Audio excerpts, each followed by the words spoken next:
البتہ ایمان لانے والے، ہجرت کرنے والے، اللہ کی راہ میں جہاد کرنے والے ہی رحمت الہی کے امیدوار ہیں۔ اللہ تعالیٰ بہت بخشنے والا اور بہت مہربانی کرنے والا ہے۔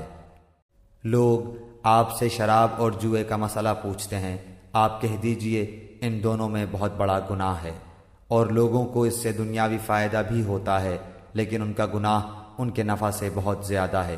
آپ سے یہ بھی دریافت کرتے ہیں کہ کیا کچھ خرچ کریں، تو آپ کہہ دیجئے حاجت سے زائد چیز۔ اللہ تعالیٰ اسی طرح اپنے احکام صاف صاف تمہارے لیے بیان فرما رہا ہے تاکہ تم سوچ سمجھ سکو۔ دنیا اور آخرت کے امور کو اور تجھ سے یتیموں کے بارے میں بھی سوال کرتے ہیں، آپ کہہ دیجئے کہ ان کی خیر خواہی بہتر ہے۔ تم اگر ان کا مال اپنے مال میں ملا بھی لو تو وہ تمہارے بھائی ہیں۔ بدنیت اور نیک نیت ہر ایک کو اللہ خوب جانتا ہے، اور اگر اللہ چاہتا تو تمہیں مشقت میں ڈال دیتا، یقیناً اللہ تعالیٰ غلبے والا اور حکمت والا ہے۔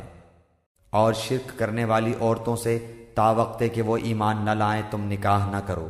ایمان والی لونڈی بھی شرک کرنے والی آزاد عورت سے بہت بہتر ہے، گو تمہیں مشرکہ ہی اچھی لگتی ہو۔ اور نہ شرک کرنے والے مردوں کے نکاح میں اپنی عورتوں کو دو جب تک کہ وہ ایمان نہ لائیں۔ ایمان والا غلام آزاد مشرک سے بہتر ہے، گو مشرک تمہیں اچھا لگے۔ یہ لوگ جہنم کی طرف بلاتے ہیں اور اللہ جنت کی طرف، اور اپنی بخشش کی طرف اپنے حکم سے بلاتا ہے۔ وہ اپنی آیتیں لوگوں کے لیے بیان فرما رہا ہے تاکہ وہ نصیحت حاصل کریں۔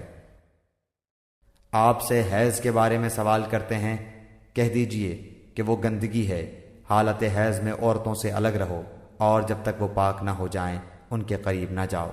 ہاں جب وہ پاک ہو جائیں تو ان کے پاس جاؤ جہاں سے اللہ نے تمہیں اجازت دی ہے۔ اللہ توبہ کرنے والوں کو اور پاک رہنے والوں کو پسند فرماتا ہے۔ تمہاری بیویاں تمہاری کھیتیاں ہیں، اپنی کھیتیوں میں جس طرح چاہو آؤ، اور اپنے لیے نیک اعمال آگے بھیجو، اور اللہ تعالیٰ سے ڈرتے رہا کرو، اور جان رکھو کہ تم اس سے ملنے والے ہو، اور ایمان والوں کو خوشخبری سنا دیجیے۔ اور اللہ تعالیٰ کو اپنی قسموں کا اس طرح نشانہ نہ بناؤ کہ بھلائی اور پرہیزگاری اور لوگوں کے درمیان کی اصلاح کو چھوڑ بیٹھو، اور اللہ تعالیٰ سننے والا جاننے والا ہے۔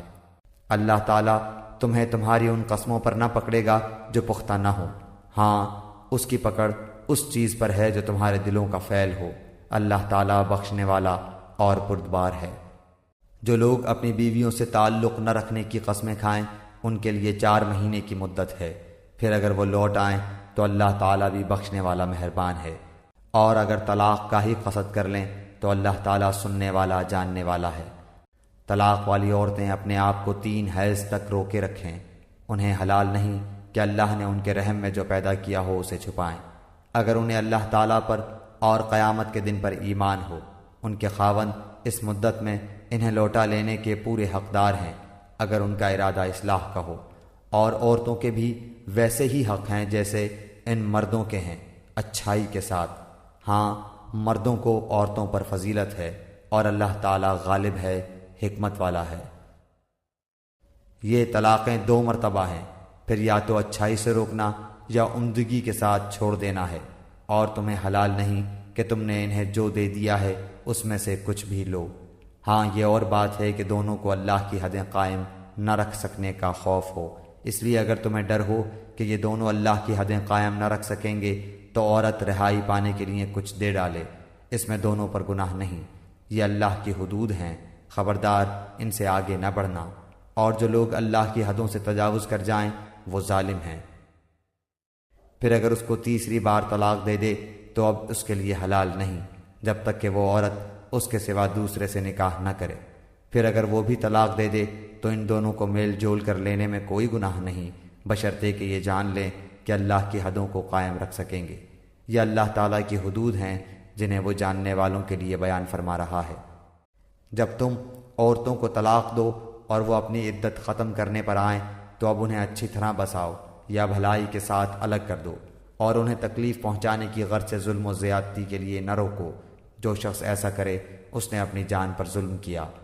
تم اللہ کے احکام کو ہنسی کھیل نہ بناؤ، اور اللہ کا احسان جو تم پر ہے یاد کرو، اور جو کچھ کتاب و حکمت اس نے نازل فرمائی ہے جس سے تمہیں نصیحت کر رہا ہے اسے بھی، اور اللہ تعالیٰ سے ڈرتے رہا کرو، اور جان رکھو کہ اللہ تعالیٰ ہر چیز کو جانتا ہے۔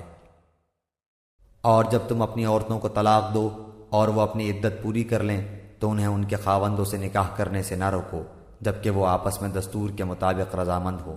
یہ نصیحت انہیں کی جاتی ہے جنہیں تم میں سے اللہ تعالیٰ پر اور قیامت کے دن پر یقین و ایمان ہو۔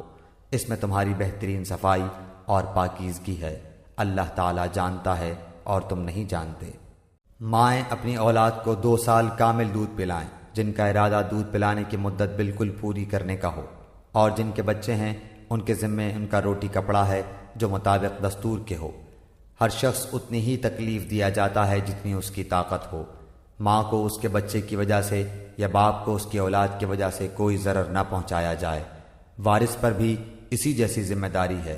پھر اگر دونوں یعنی ماں باپ اپنی رضامندی اور باہمی مشورے سے دودھ چھڑانا چاہیں تو دونوں پر کچھ گناہ نہیں، اور اگر تمہارا ارادہ اپنی اولاد کو دودھ پلوانے کا ہو تو بھی تم پر کوئی گناہ نہیں، جبکہ تم ان کو مطابق دستور کے جو دینا ہو وہ ان کے حوالے کر دو۔